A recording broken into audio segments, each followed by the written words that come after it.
I was born in Germany but lived most of my life in London, and I'm a Muslim.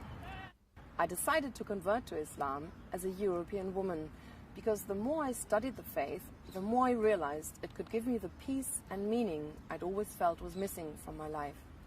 I've written about the experience of my spiritual and intellectual awakening, my conversion, and how it is possible to be a European Muslim in my book, From MTV to Mecca.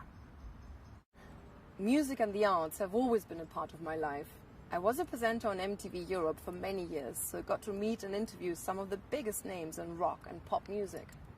And it was music that first opened my heart for the culture and religion of Islam. I had a fabulous job at the time, interviewing rock stars for a living and presenting so many different shows for MTV and around Europe. But despite having this dream job, I'd always felt an emptiness inside. And it was at a point of crisis in my life that I met Imran Khan. Imran had a very different perspective on life, and he played me traditional Pakistani music, Qawwali as it's known in Pakistan. It means wise utterance. The songs talk about love, which turns into higher love. I was intrigued by this very different worldview that had God at its center, and I began to read books on Islam. Imran invited me to visit his country, and we traveled all over Pakistan. It was fascinating. I loved the warmth of the people, the beauty of the symbolic Islamic architecture, the nature, the jewelry and the fabrics, and I soon developed a taste for the delicious desi food. Every day I was meeting people whose lives were dominated by the love of God.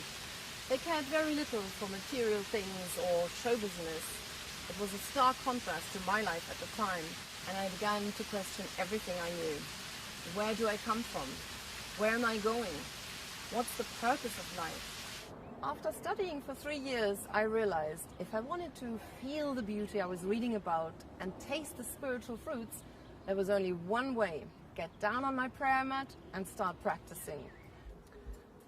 This is the mosque where I finally converted to Islam. It was the end of one chapter in the book of my life and the beginning of another.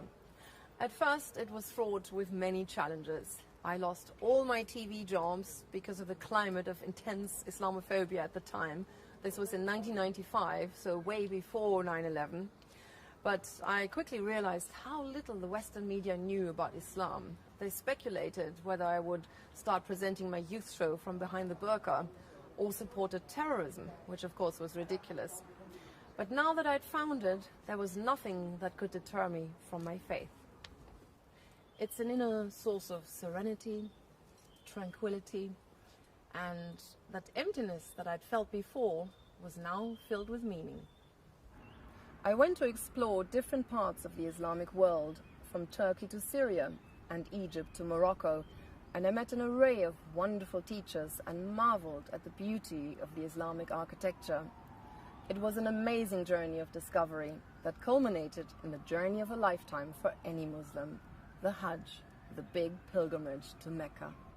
Ever since, I've been trying to delve deeper into the heart of Islam and look for ways and outlets to harmonize my faith with my identity. I'm a Muslim and a European, living and working in Britain. I wrote my book as an inspiration to faith, to show that there is another dimension to life. Islam, if taken seriously, can be a positive tool of transformation for the individual and the society. And not to forget, we have far more in common between other religions than we may think. We need to build on these ethical values that we share while respecting our differences and work together for the common good, to build bridges and actually